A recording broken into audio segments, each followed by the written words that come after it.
తెలంగాణ రాజకీయాలు భలే ఉంటాయి. మనం చూసాం ఇటీవల ప్రధానమంత్రి హైదరాబాద్కి వచ్చినప్పుడు సీఎం రేవంత్ రెడ్డితో హంసే జుడో అన్న పదం, అంటే కలిసి మాతో కలవండి, కలిసి పనిచేద్దాం అంటాం. రాజకీయంగా పెద్ద రకరకాలుగా స్పెక్యులేషన్స్ వచ్చాయి.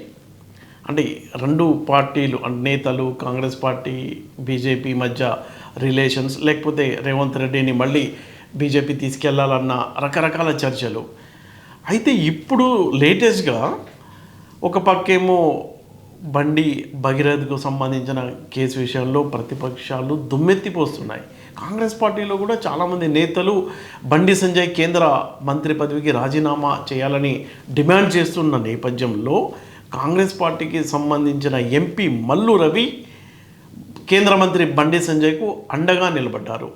పిల్లలు అన్న తర్వాత తప్పులు చేస్తారు, దానికి కేంద్ర మంత్రి పదవికి రాజీనామా చేయాలా అంటూ ఆయన కేంద్ర మంత్రి తరఫున వకాల్తా పుచ్చుకున్నారు. ఒక పక్కేమో ముఖ్యమంత్రి రేవంత్ రెడ్డి బీజేపీ విషయంలో చూసి చూడనట్లు వ్యవహరిస్తారు అన్న ఆరోపణలు వస్తున్న నేపథ్యంలో కాంగ్రెస్ పార్టీకి సంబంధించిన ఎంపీ మల్లు రవి ఇలాంటి వ్యాఖ్యలు చేయడం ప్రాధాన్యత సంతరించుకుంది.